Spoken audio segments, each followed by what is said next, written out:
And it's kind of hard to admit to yourself the first couple of times. It's like, not everyone thinks the way I do, which is unfortunate because life would be so much easier if they did. It would.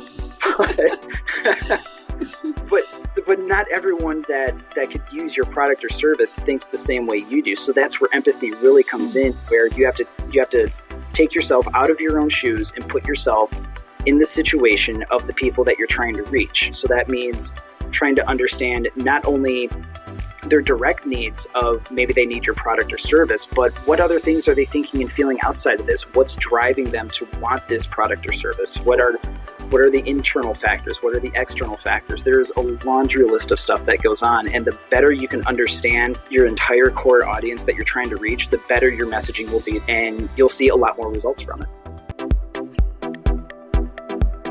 Hello, and welcome to The Right Podcast, your source for inspiration in content writing, marketing, and strategizing. Every week, I come on and share entrepreneurial stories, online writing tips, content strategy help, and more to impact your life and habits as a content marketer. Welcome to the show.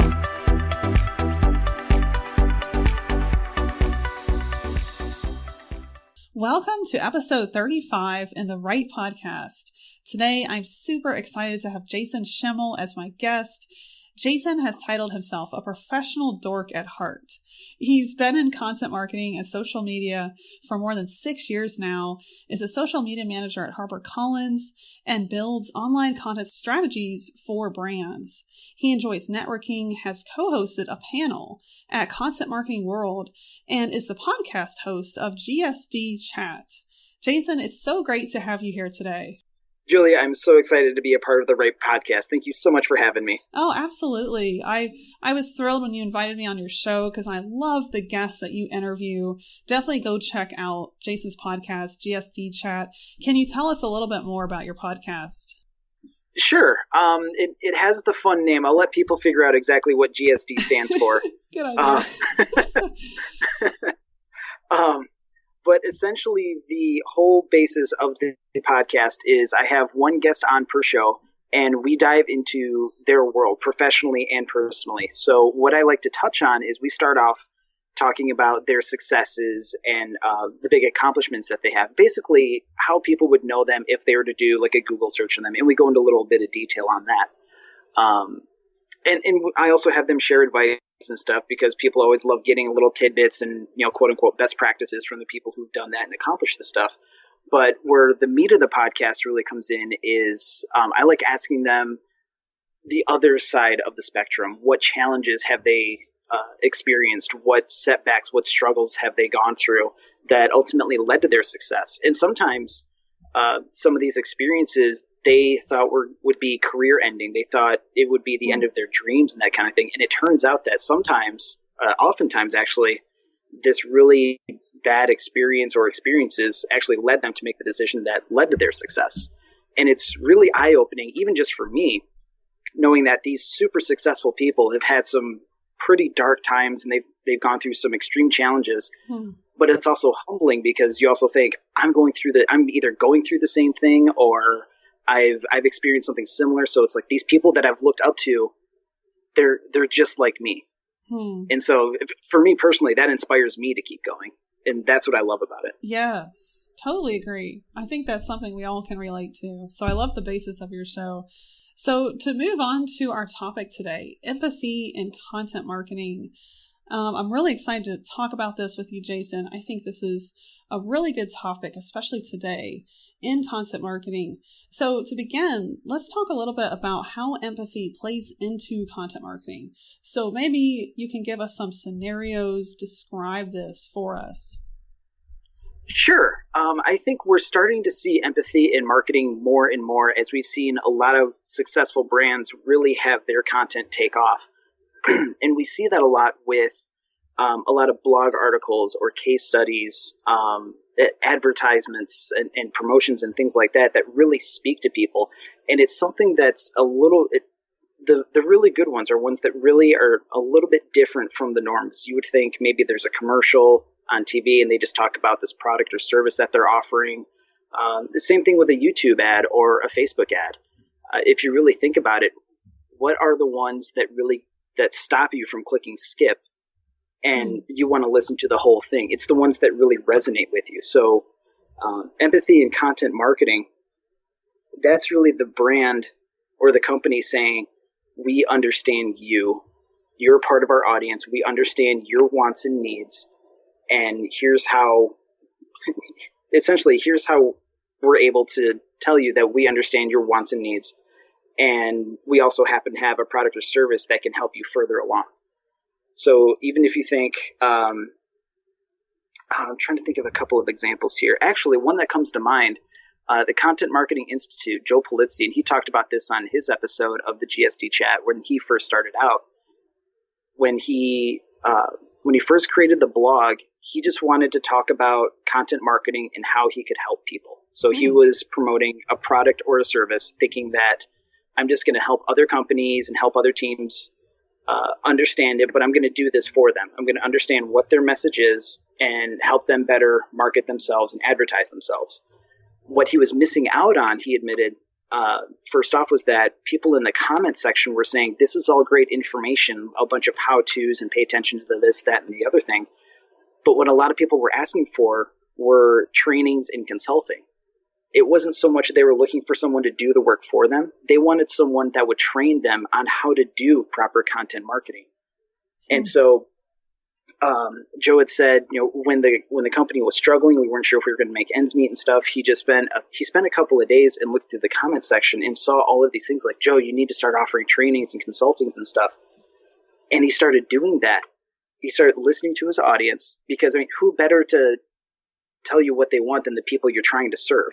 It's almost like free advertising at that point. It's like, what can I do to help you? How can I offer up myself to where you can pay me a decent amount of money and I give you a decent amount of value? And they tell you, like, okay, this is great. So he started doing that, and that's now created the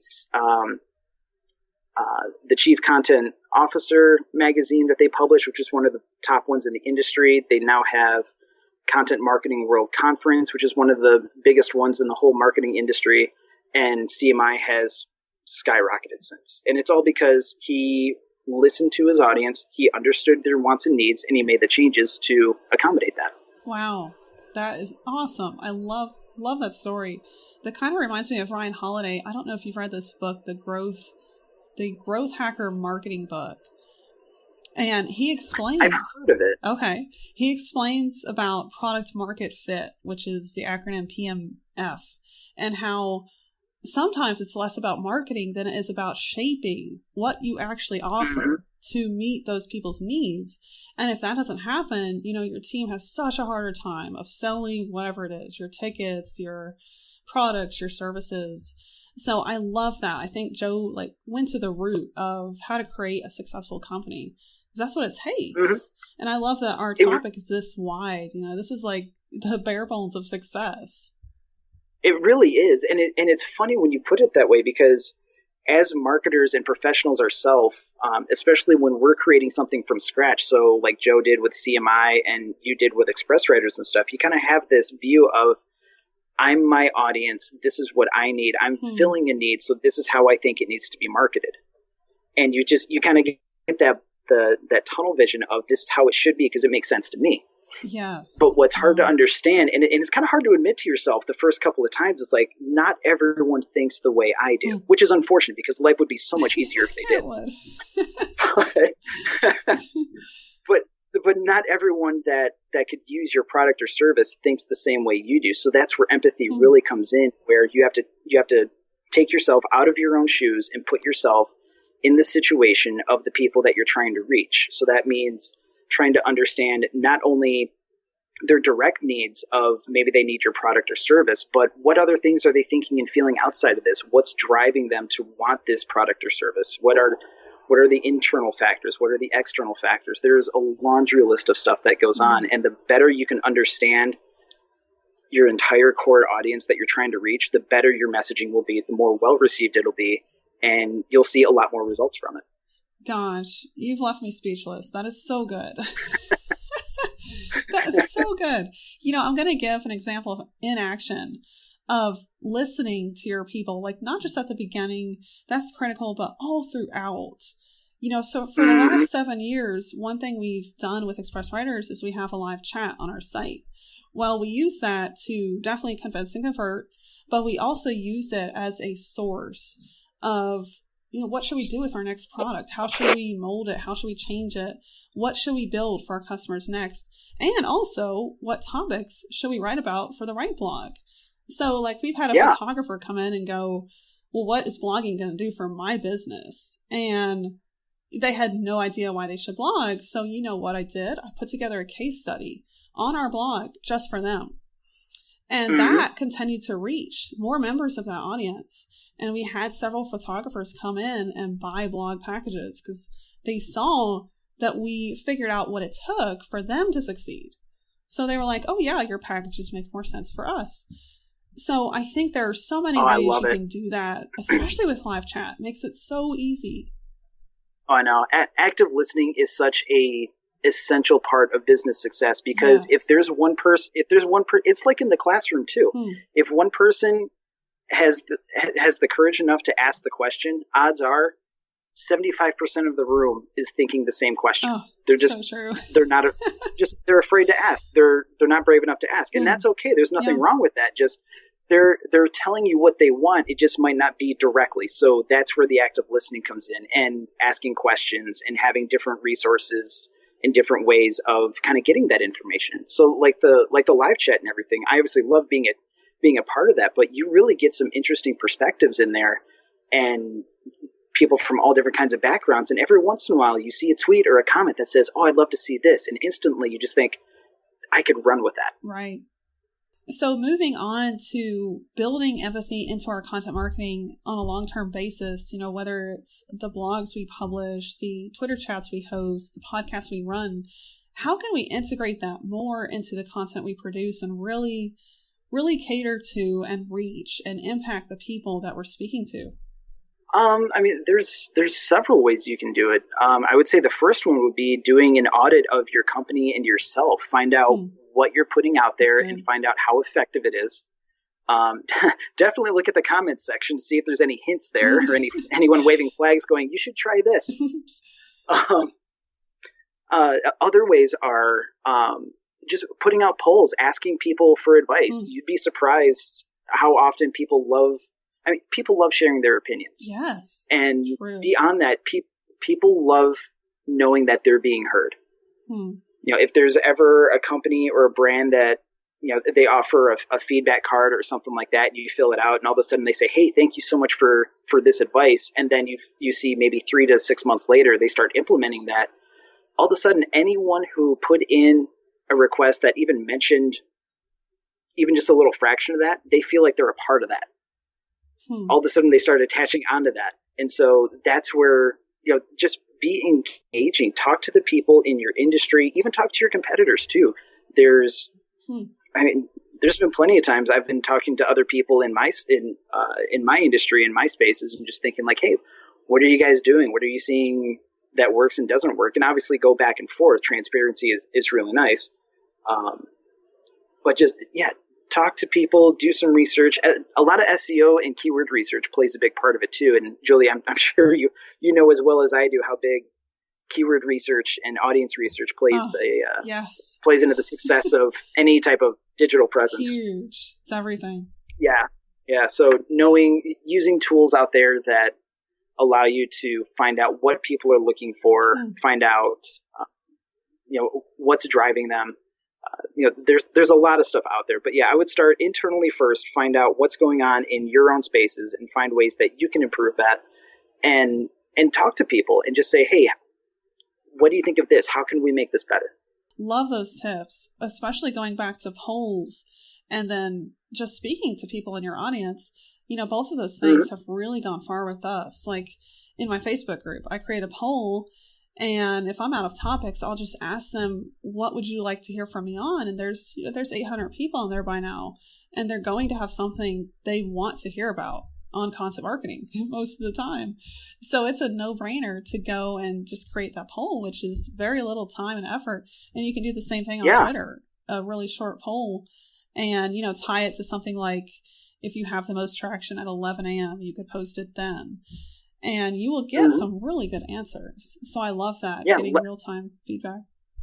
Yep, let your network work for you. That's our slogan for today's episode. Yes. That is great. I love that. Well, you've shared so much good stuff. I think that to wrap this up, let's say there's a brand out there that is just starting out. Maybe it's a freelancer, an entrepreneur that is just starting out, getting their brand in the right direction. What are some initial steps they could take to research their audience, to know that they're positioning themselves in a way that they are reaching those people with empathy? Oh, it really depends on what they're offering and stuff. But I would say, just as a general, in a general sense, I would encourage them to, definitely look on social media and look online. Google Trends is an amazing free tool to use. Yes. You can put in searches in there and find out what people have been searching on Google. Social media is a wonderful thing, especially on Twitter and LinkedIn. Because LinkedIn is pretty much everyone's professional way of validating themselves.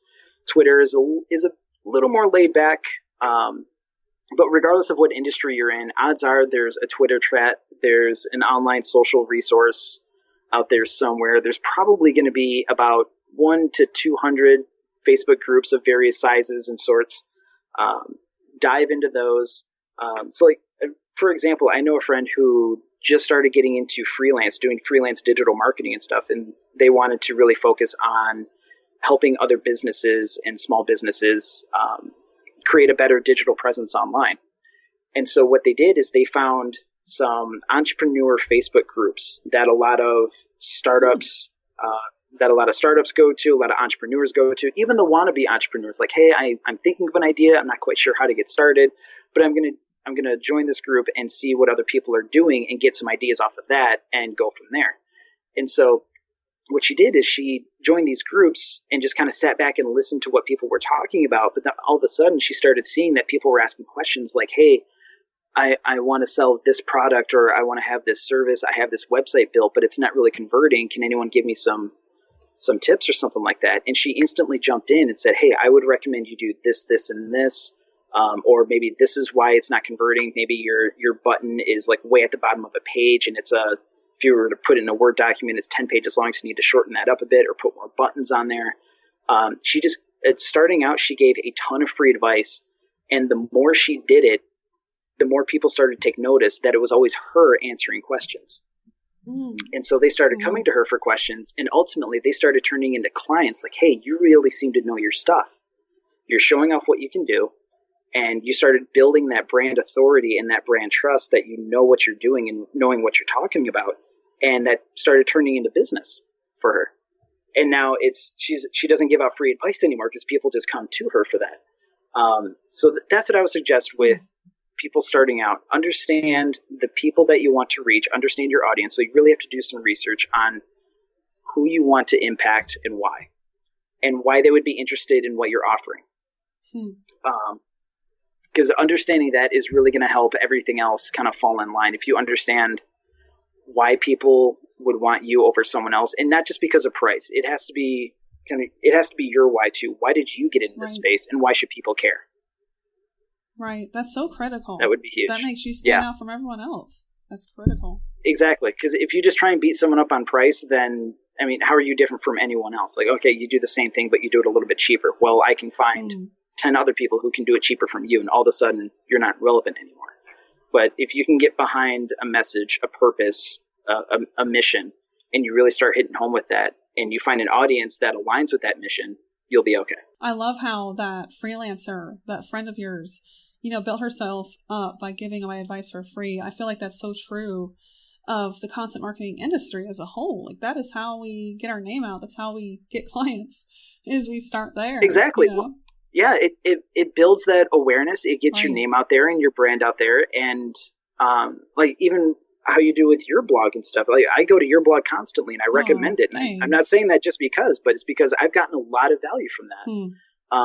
Andy Crestodino over at Orbit Media is the same thing. If I want to know anything on search or Google Analytics or anything like that, I know to go to him because he gives out all of this free stuff, all this free information, which is phenomenal. And it's great because it educates me on everything. But I know if I was to ever, needs some stuff done, I'm probably going to pay him because I trust him, because he's provided so much value. I have no qualms. I have no second thoughts about even recommending Andy to a higher up to hire them, because he's provided so much value. He's built that brand trust and that brand authority. He knows what he's talking about. So if there's ever a Google issue that comes up, Andy's number one. That's a whole other topic on a podcast. We'll have to have you back, because the difference between... I guess. That's a big question these days. It's like, where do I draw the line with free content? I don't think I've seen that question asked as much as it has been lately. And, that's a good question. For some people, it's a tough line, because if you're doing that for a year, like Roberto Blake, he's a huge YouTuber, and he built his YouTube presence by doing videos without getting paid. I think it was for 2 or 3 years. And if you can't survive, that's tricky. It's like, if I'm doing free content for 2 years, not making any money, that's tough. But then the reward is, gosh, he's a celebrity. And, his fame definitely came. Yep. Yeah, it really depends on what your goals are and how you can achieve them. Yeah, so true. So I love that you share that about, giving value first and foremost, and doing that so generously. And that will really lead to good things. And that is a really big aspect of empathy, going to people in your industry that have those questions and just guiding them for a while. Yeah, being able to say, I know what I'm talking about and I understand, is better than you going up to someone going, I can help you. And they go, how? And you just say, trust me. Yes. Or here's a cost. Here's a fee. Exactly. Like, here's my fees. Right. Call me if you'd like to work together. Like, you look at them and go, what just happened? Even thinking of like how we sell services at Express Writers, we have clients, or not clients, we have competitors that will really just stop with a quote. And that's one way we differ. We don't just quote you. We actually tell you, well, wait a minute, we looked at your blog. There's some things you could be doing differently. Here's what we suggest. And then we quote you. We don't just throw a price at you. And a lot of competitors are scared to do that because, prospects could take that advice and run. But what we see most of the time is that prospects take that advice, trust us, and then they come back to us for content. Yeah. Well, to even take that a step further, you think, okay, if you're giving out some free advice that they could take and implement themselves, yeah, you might lose a small contractual project or something like that. But what you're getting in exchange for that is that trust. I know we've been touching on that quite a bit, but in building that trust and giving them something that they can go off of and get value from. And let's say they do hire you for a future project, but what's also going to go on beyond that you're not going to see right away is they're going to start recommending you to people within their network. Yes, that's huge. If there's other people, or even just friends of the people that they, within the company, if they can help out another company, they're like, oh, hey, I had this project, but Julia sent me this quote, but she also gave me some tips on how to improve our blog or to improve our social presence or something like that. And she was really cool. You should check her out. And then all of a sudden you have referral business, right, which trumps the small contractual project you missed out on by tenfold. That's kind of like the hidden benefits that come in whenever you act from a place of trust, empathy, generosity. Those are the hidden benefits that you can't really track as easily. You can ask someone where they saw you and they could be, LinkedIn, but it could have been someone recommending you on LinkedIn, not that they just found you. Right. It's the hard part about empathy. The data is a little fuzzy, right, but it always works. Isn't that true about content marketing, though? It really is. Well, fuzzy. Yes. Oh, yeah. Data is always fuzzy, no matter what. But with empathy, kindness, we always say we always need more kindness in this world, and people need to be less cutthroat and things like that. And that's something I fully agree on. I'm a huge believer in the golden rule. I live by it. Yes. I hope that more people do that. But I mean, I also do that in the professional sense. And that's why, and I love that you put it in the intro, the professional dork. I love helping other people and watching them grow. And if I don't monetize every single interaction, that's okay. Because I know that if I'm able to help someone, that's what helps me sleep at night. That's how I feel fulfilled, is helping other people. And if I can do that just by helping them for 5 to 10 minutes to improve something, or if it is an actual project that they pay me for, it's a win-win situation either way. And that's what I love about it. Yes, I think that's such a big point. Dennis Yu at Blitzmetrics said something like that. He doesn't measure his return in figures, like 7 figures. He measures it in relationships. So if he has like 7 million relationships, that's worth way more than that much in money. So I think, knowing where your values lie in success will really help you bring more empathy to your content, make your marketing more successful. If you act from that place where you're truly helping people. And you know what? What's crazy is people are going to be able to tell so quickly. They will sniff it out if you're just trying to push them into buying. They can tell more than ever if that's the place where you're coming from. Yeah, and especially now in the digital age where there's reviews and things like that all over the place. Yes. Like, oh, this person was really pushy and things like that. Instant turn off.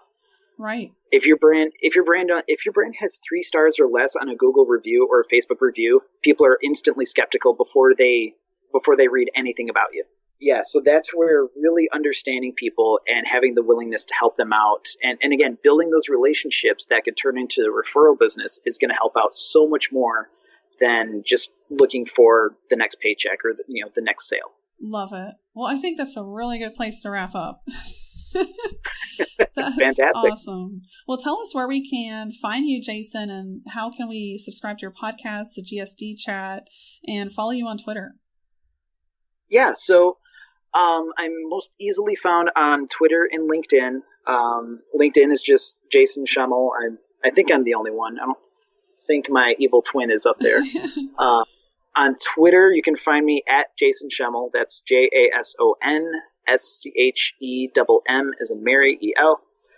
On the podcast for GSD Chat, if you're just to search GSD Chat, you can find it.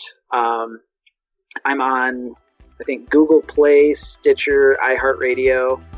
Well, awesome. It was so great to have you here today, Jason. Yeah, thank you for the opportunity. This was fun.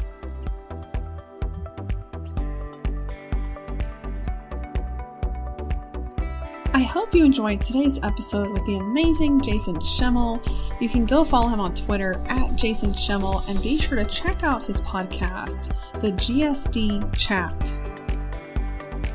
Have you heard? I'm hosting a completely free 60-minute masterclass called the 6-Step Framework to a Profitable SEO-Optimized Content Strategy. In this 60-minute masterclass, I'm covering what content strategy is, how it drives online success. I'm also discussing the top 3 mistakes that kill content marketing profits. And I'm sharing on a very in-depth level the 6-step framework I've developed to implement for online content success. So be sure not to miss this masterclass. You can catch it at contentstrategycourse.com/masterclass. And there are multiple times and days available, so you'll be able to pick something that works for you. Don't forget to subscribe in iTunes so you don't miss another episode of the Right Podcast. You can catch show notes at expresswriters.com/right-podcast.